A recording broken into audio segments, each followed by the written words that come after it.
ক্লাসের সবচেয়ে কালো মেয়েটা আমি। পরীক্ষার সময় রেজাল্টে ফার্স্ট হলেও ম্যাম স্যার দ্বিতীয় অবস্থানই রাখতো। আর ক্লাসে তো প্রচুর অবহেলা করতোই, আর এমন করবেই বা না কেন? একদিকে বাবার ছিল না টাকা, অন্যদিকে ছিলাম কালো। ক্লাসের সুন্দরী মেয়েরা তো সব সময় মজা করতোই আমায় নিয়ে, আর ছেলেরা তো আরও বেশি। ক্লাস 9-এ যখন উঠলাম তখন মোটামুটি সাজতে জানতাম, তাই একটু সেজেগুজেই যেতাম। আর এর জন্য ম্যামদের মুখ থেকে শুনতে হতো, এমন পেতনি পেতনিটাই সেজে আসছিস কেন? ক্লাস 9-এ 3 মাস ক্লাস করতে না করতেই ম্যাম স্যারদের প্রিয় 4 সুন্দরী ছাত্রী পালিয়ে যায় রাজমিস্ত্রির ছেলেদের সাথে। ইস, স্যার ম্যামদের মুখটায় কেমন জানি লজ্জা লজ্জা ভাব। এইভাবেই কাটে বছর। ক্লাস 10-এর বন্ধুরা ঘুরতে যাবে বলাবলি করছে, তখনই মাইম স্যার এসে বলতে লাগলো, যারা 2000 টাকা দিতে পারবে শুধু তারাই যাবে। সেদিন আর ঘুরতে যাওয়া হলো না। দেখতে দেখতে এসএসসি পরীক্ষা শুরু হয়ে গেল। বাবা মা বারবার বলাবলি করছে, দেখো আমাদের মেয়ে ভালো রেজাল্ট করবে, আমাদের মুখ রাখবে। পরীক্ষা শেষ হলো। আজ বাদে কাল রেজাল্ট দেবে। রাত জেগে তাহাজ্জুদ পড়ছি আর আল্লাহর কাছে কাঁদছি। সকাল হতে না হতেই আব্বু বলে উঠল, মারে আমি যাচ্ছি মালিকের কাছে, দেখি কয়টা টাকা আনতে পারি নাকি, মিষ্টি আনতে হবে তো।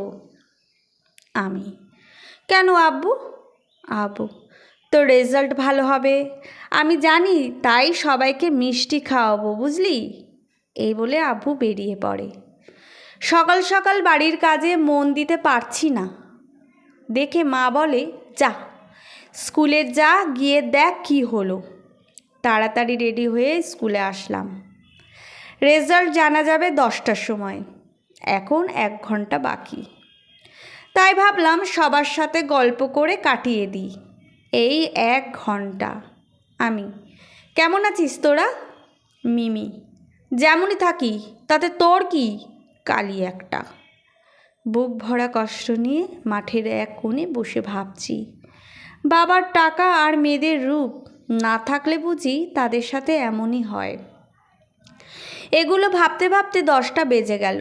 তখনই দেখলাম দপ্তরি মামা সবাইকে ডাকছে হেড স্যারের রুমে। তাই আমিও গেলাম। আলহামদুলিল্লাহ, সেখানে নিরাশ হলাম না।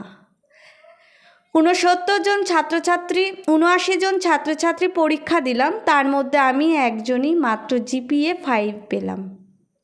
বাসায় বসে বাবা মাকে জড়িয়ে ধরে ইচ্ছে মতো কাঁদলাম খুশিতে। বাবা তাড়াতাড়ি করে প্রতিবেশীদের ঘরে মিষ্টি দিতে গেল। সেখানে গিয়েও কালো বলে 2-4টে বাজে কথা শুনতে হলো। মা বাবা এখন আর ওইগুলো কানে নেয় না। দেখতে দেখতে কাটলো কয়েক বছর। আজ আমিও একজন শিক্ষক, বিয়েও করেছি, হাজব্যান্ড এয়ারপোর্ট জব করে। সেদিন গ্রামের বাড়িতে বেড়াতে এসে দেখা হলো আমার পালিয়ে বিয়ে করা সেই সুন্দরী ক্লাসমেটের সাথে। এখন আর সুন্দরী নেই। দেখেই আমাকে বলে উঠল, ঈশিতা তুই তো এখন বেশ সুন্দর হয়ে গেছিস।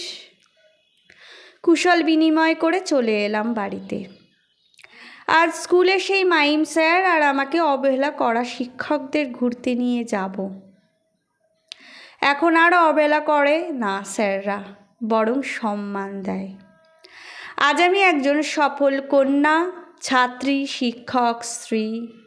এটা শুধুমাত্র সম্ভব হয়েছে আমার বাবা মায়ের জন্য। আমাদের সমাজে পরিবার যদি সন্তানদের উৎস দেয়, তাহলে তাদের কোনো বাধাই ঘিরে রাখতে পারে না।